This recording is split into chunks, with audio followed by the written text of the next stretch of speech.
All right, welcome back, guys. So today is Tuesday, and we're going to do the second part of our lecture today. And then we are now focusing on another part of the Middle East.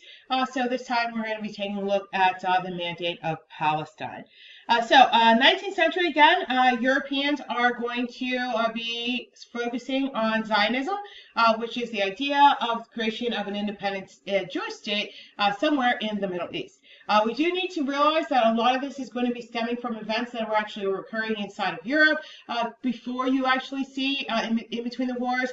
So after World War I and leading up to World War II, gradual increase in anti-Semitism and discrimination and prejudice against Jews. So as that is going to increase, you are going to see more and more people calling for the idea of the creating of an independent Jewish state. So as you can see from the bottom of the chart, you can see the immigration numbers and you can see the differences in population. So 1922, about 70%, 78% of the population is going to be Islamic, and only 11% of the population is going to be Jewish. You then are going to see basically jumping up to after World War II. So looking at 1947, we're going to see about 58% of the population being Islamic, and then 33% of the population being Jewish. The Christian population pretty much stays status quo throughout this whole entire time period. So when you take a look at Zionism, and we sort of associate Zionism with the creation of an independent state in Israel, or the ancient homeland of the Jews, the ancient kingdom of Judah, but what we don't really know is where they were truly targeting in the beginning. It is only going to become associated with the creation of the state of Israel in the current location, which was the ancient location, after you have World War II occurring, and again the terrors of the Holocaust and after the aftermath. So Zionist groups in this interwar period from 22 to 47, they're buying land inside of the Mandate of Palestine, and they're buying small tracts of land that's considered to be the most undesirable land. So it's basically marginal land. It's not land that really is going to have a high production rate of agricultural products, but they're going to work together in this kibbutz system in order to basically have this communal farming, and this communal farming is going to actually enable them to make this land relatively productive. So Arabs are going to start to become concerned about Jewish migration, but again, when you're taking a look at 1922, they are still by far the vast majority, so you don't really see too much in terms of trying to stop or limit Jewish migration until you get a little bit later. All right, so Palestine eventually is going to be awarded to the British after World War II. And again, lots of people thought they were going to become free and independent, just like a lot of other places as well. But again, oil's too important. We need economically to have it. So we wanted to make sure that we maintain our access to the area by creating this mandate system.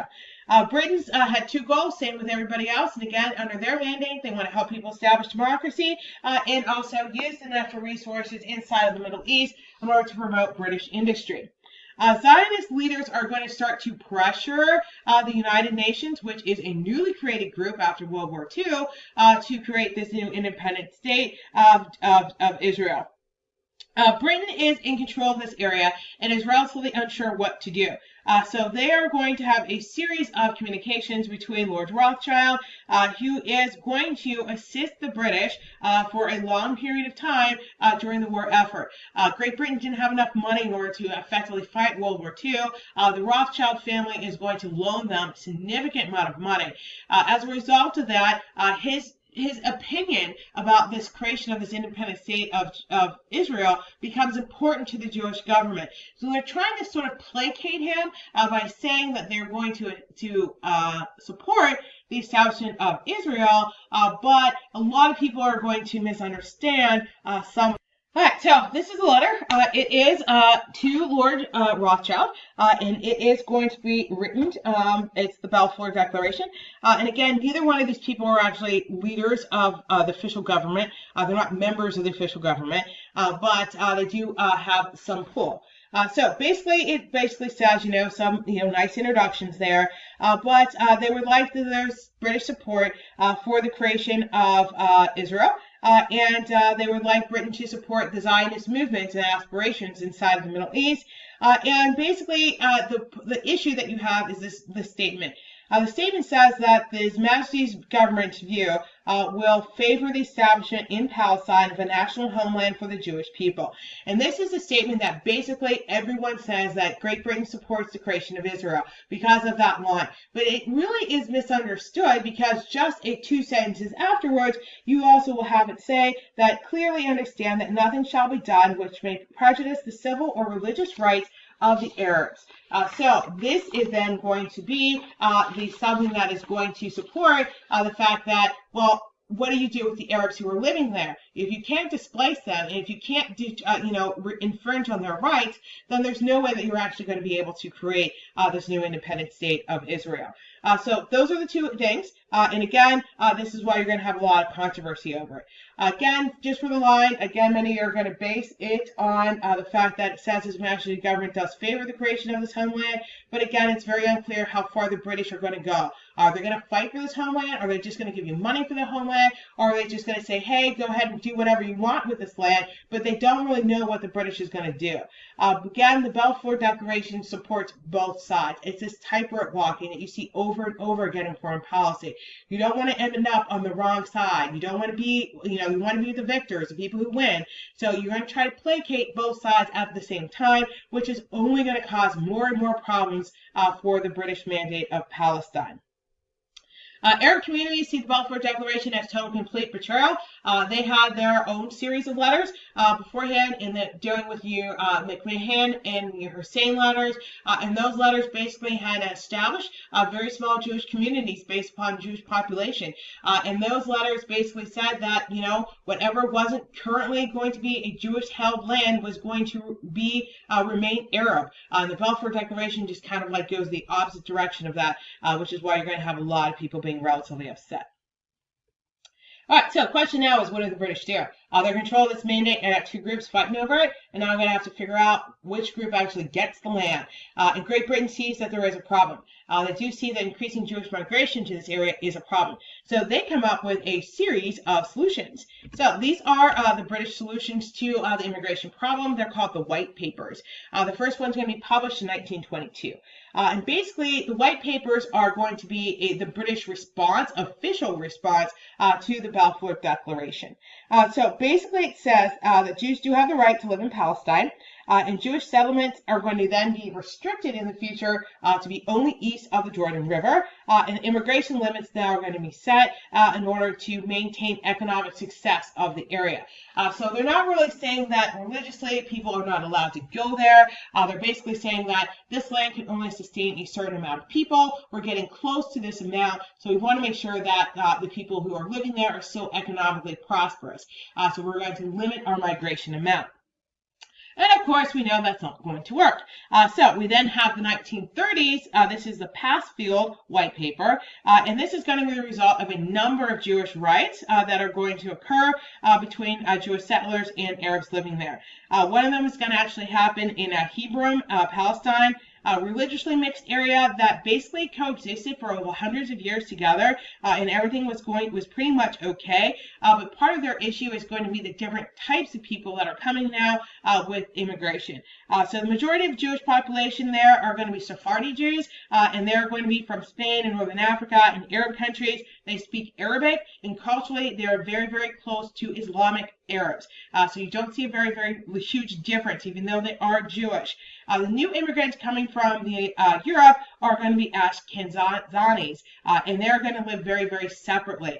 They're going to even live separately from the Sephardi Jews and the Arabs. So because they are living separately, they're an isolated group, and this group is the one that's going to be attacked. So the riot is going to occur, and it's going to leave 77 people dead. All right, so after the riot, we need to figure out, again, how to solve our Jewish immigration problem. After the riots were over, Great Britain realizes they really truly have to do something about this problem. So you're going to have the Shaw Commission, which is then going to investigate the riots. It's SHAW.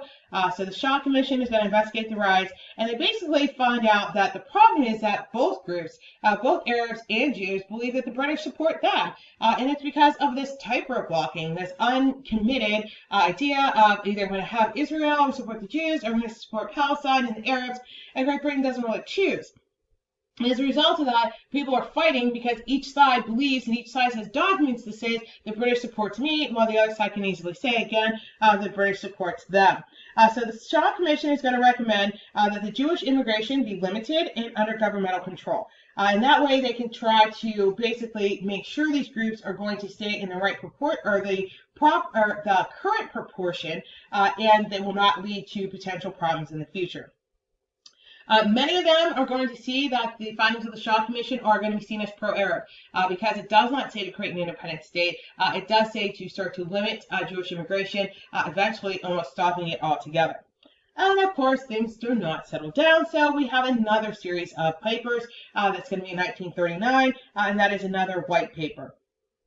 This is going to, again, reject the Peel Commission's splitting up of Palestine because it was not actually feasible. So the Peel Commission is another commission that's going to actually come up with a plan. The Shaw Commission basically says that, this is the problem. They don't actually solve the problem. The Peel Commission, which is P-E-E-L, they are going to try to attempt to actually solve the problem. So, the partition plan is basically to divide Israel into a Jewish and an Arab state, with Great Britain maintaining control of the international city of Jerusalem. They're going to recommend that Palestine be neither Jewish or Arab, but an independent state, and that was going to eventually, it was recommended that Palestine be neither Jewish or Arab state, but an independent state within 10 years. So it's not going to be a religious-based state. It's going to be a secular-based state. Jewish migration would be limited to 75,000 people over the next 5 years, and then eventually there would also be land restrictions on Jewish immigrants as well. All right, so we have all of our recommendations, and we have the Peel Commission, you have the Shaw Commissions, you have your series of white papers trying to, again, establish what the problem is, how to solve it, what you should do with it, and Great Britain still cannot make a decision. Great Britain basically, again, had supported both sides in a number of documents.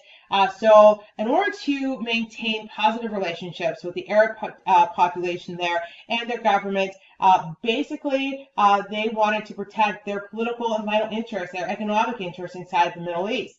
However, there's lots of international pressure for the creation of an independent Jewish state, and again, that's going to be tied to the direct results of concentration camps and the activities that happened in the Holocaust. So you've got, again, there's lots and lots of pressure for Israel. And also Britain at the same time saying that they don't want to get rid of Palestine.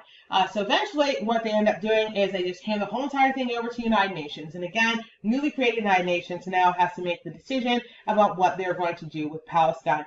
So the United Nations Special Commission on Palestine is going to recommend the partition of Palestine into a Jewish and an Arab state, which goes against the Peel Commission's recommendation that it should be basically a secular, non-religious state that would achieve that goal within 10 years.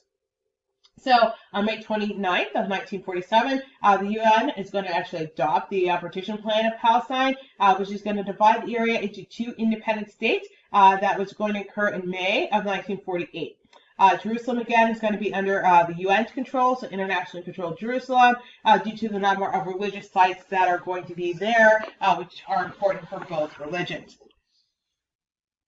So on May 14th of 1948, Israel is going to be declared an independent state. The United States is going to be the first foreign country to recognize Israel. Israel is eventually going to be recognized by an additional 148 other states. And you actually still do have 25 states in the world today that have not recognized Israel's independence. The day after Israel was declared independent, all surrounding Arab nations are going to invade, and this is going to begin our first of a series of Arab-Israeli wars.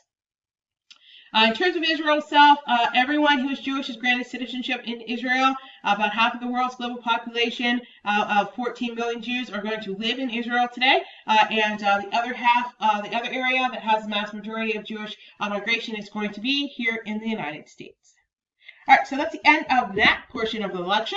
And we've got one more to do, and then we'll be all done.